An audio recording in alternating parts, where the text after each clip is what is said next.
اب میں محمد سفیان کو دعوت اسٹیج دینا چاہتا ہوں اس شعر کے ساتھ. یا الہی تیرے دربار میں فریاد کرتے ہیں، ملا دے ان مہمانوں کو جنہیں ہم یاد کرتے ہیں. محمد سفیان.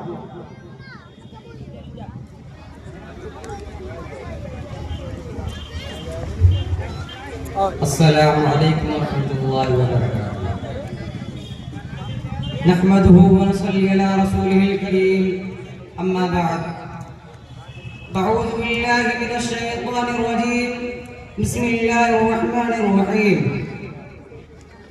واعتصموا بحبل اللہ جميعا ولا تفرقوا واذكروا نعمة الله عليكم إذ كنتم أعداء فألف بين قلوبكم فأصبحتم بنعمته إخوانا.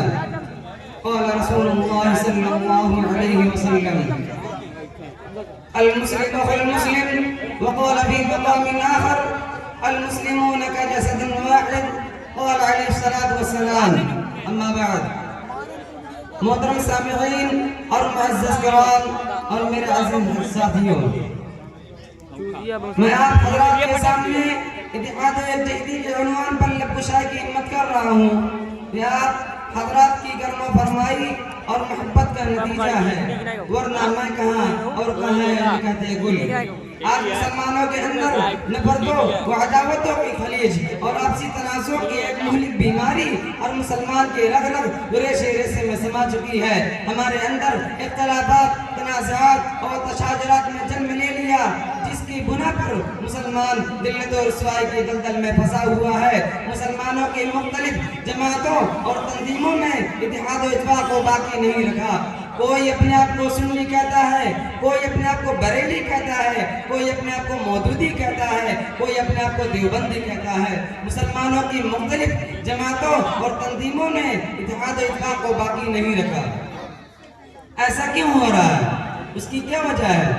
صرف ایک بنیاد ایسی ہے جس پر مسلمانوں کے تمام گروپ اور تمام تنظیمیں متحد ہو سکتی ہیں. وہ بنیاد قرآن و حدیث ہے. قرآن پر سنی، شیعہ، بریلی، مودودی، دیوبندی اور تمام تنظیمیں ایمان رکھتی ہیں. قرآن کی فریاد الالقاب سننے کے لیے تمام جماعتیں اور تمام تنظیمیں ایک جگہ پر متحد ہو سکتے ہیں. برادران ملت، نفرتوں تنازعاتوں کی خلیج کو دور کیا جا سکتا ہے.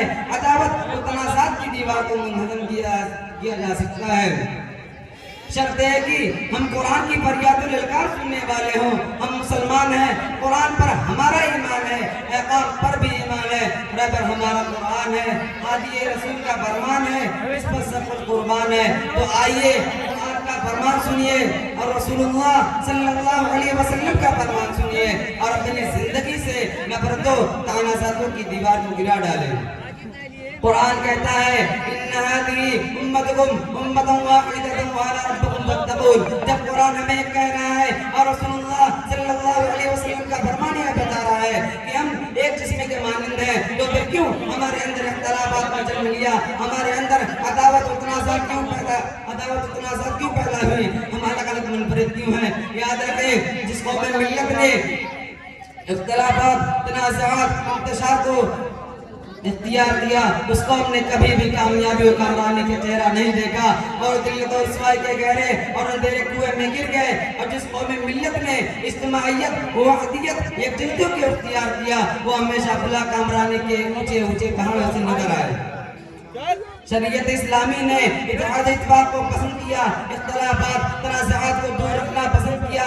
اسلام آپسی محبت و قوت چاہتا ہے، لیکن آج مسلمانوں نے شریعت اسلامی کو فضول بخش و تکرار اور آپسی ضد سے کچھ کاکد بنا دیا ہے. سینکڑوں ٹولیاں اور جماعتیں آپس میں بنی، اس ملت کی ایک ایسی درگت بنی کہ دوسرے کو کیا راہ ہدایت بتا سکتے. خود آپس میں اختلافات کی دنیا آباد کر کے دین میں متفرق ہو کر ایک دوسرے کے مقابلے میں سفر ہو گئے. کوئی وہابی، کوئی بریلی، کوئی مودودی، کوئی دیوبندی، اور ان سب میں آپس میں ایسی نفرت ہے کہ ایک دوسرے کو داخل اسلام نہیں مانتے. ڈاکٹر امبیڈکر نے اس گفتگو کے بعد اپنا ارادہ تبدیل کر دیا اور کہنے لگے: میں سمجھتا تھا کہ اسلام میں ذات پات نہیں ہوتی، اس لیے میں اس مذہب کو مانتا تھا. برادران ملت، ابھی وقت ہے تفرقہ بازی، مناظرہ بازی ترک کر دو.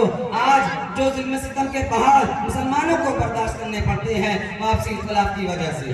قرآن للکار کر کہتا ہے وَاعْتَصِمُوا بِحَبْلِ اللَّهِ جَمِيعًا وَلَا تَفَرَّقُوا. اللہ تعالیٰ کی رسی کو مضبوطی کے ساتھ پکڑ لو اور تفرقہ بازی مت کرو.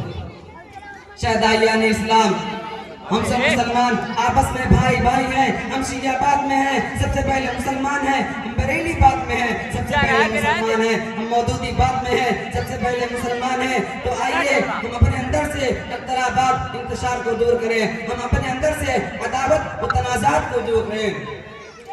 اللہ تعالیٰ سے دعا ہے کہ ہمیں قرآن و حدیث کو دستور عمل بنانے کی توفیق عطا فرمائے اور اتحاد و اتفاق وحدت جیسے نعمتوں سے نوازے. اختلافات، تنازعات اور تشادرات جیسے منحوس لعنت سے ہمیں محفوظ رکھے. آمین. وما علینا الا البلاغ المبین.